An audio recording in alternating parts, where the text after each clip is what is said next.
Welcome back to part two of our continuing discussion on the Wealth Preservation Trust.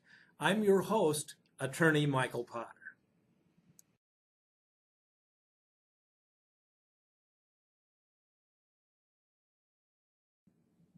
Now here in segment two, we're going to look a little more carefully at who the players are and what the trust can own.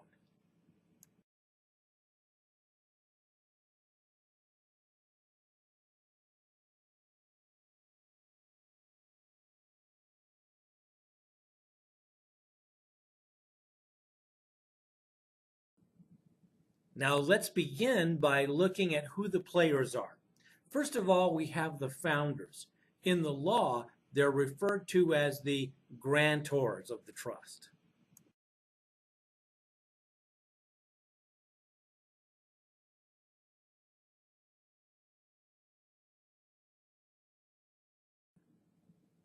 Now the trustee is a key player.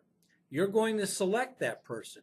That is who is going to administer the trust according to your instructions. So you want to make sure you make a good choice. You want a first choice, a second choice, and a third choice, just in case the first or second trustee cannot serve. Now you're going to select them, so you want someone who is reliable, capable, and has the personal integrity to follow the trust instructions.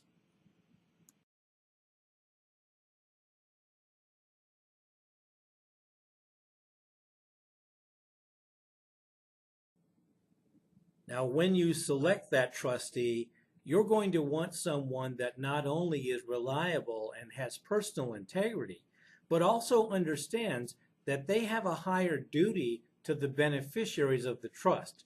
It's referred to in the law as a fiduciary duty.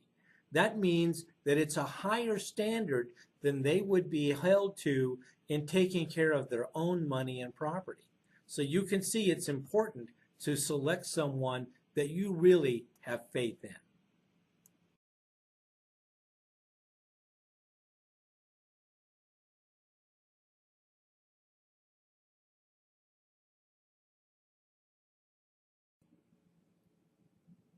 You know, sometimes people get a little hesitant about establishing a wealth preservation trust because of the name, Wealth Preservation Trust. They think you already have to be wealthy to do it. And the truth is, you don't have to be rich. In fact, the best time to establish it is when you're in the process of accumulating assets, whether it's real estate, precious metals, mutual funds, stocks and bonds, a company that you run, what have you. In fact, when we establish the Wealth Preservation Trust, we often fund it with as little as $100 just to get it started.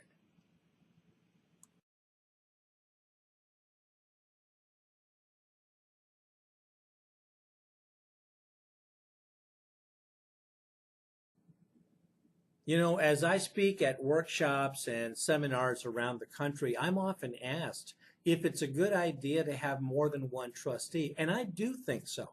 I think that you want to have a first choice, a second choice, and a third choice, just in case something happens to the first or second choice. Again, you want to pick people who are reliable and have integrity to follow instructions, but it's a good idea to have a backup. At least start with one, and then we can provide a means to choose a second or third trustee, someone that you're comfortable with.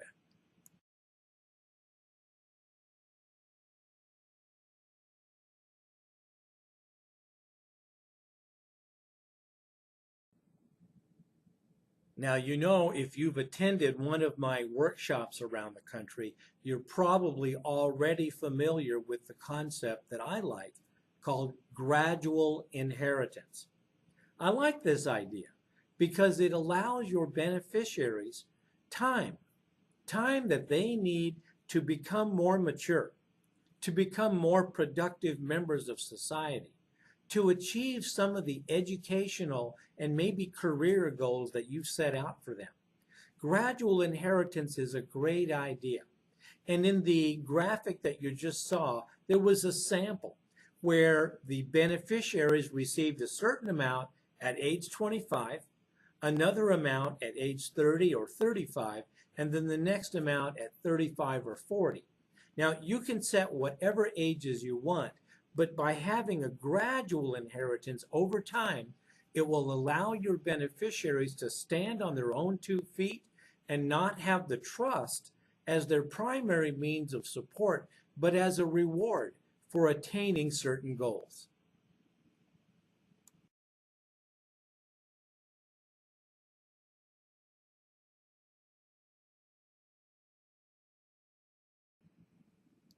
You know, one of the things that I really love to do with clients who establish a wealth preservation trust is to build in incentives. These are financial rewards tied to personal achievement. It's a great way so that your beneficiaries will reach a little farther and try a little harder. For example, you might have some educational incentives that you want to build into the Wealth Preservation Trust. Maybe you want your beneficiaries to attain certain goals, a bachelor's or master's degree, maybe a doctorate. You can build that right into the Wealth Preservation Trust. You might have community service or business rewards, such as owning their own business and creating jobs. You can build incentives in there for them, and that's a great way to get them to stretch a little further, try a little harder, and become more productive citizens and make the world a better place.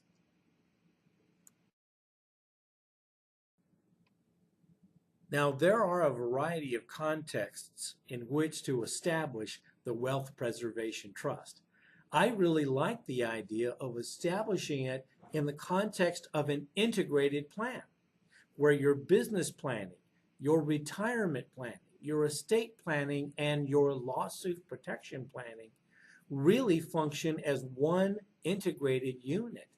Even though each of them is a separate component, they can fit together to achieve the goals that you want to establish. Now, in our next segment, we're going to look more carefully at how the Wealth Preservation Trust integrates with other types of plans. I'm Michael Potter, and I look forward to hearing from you.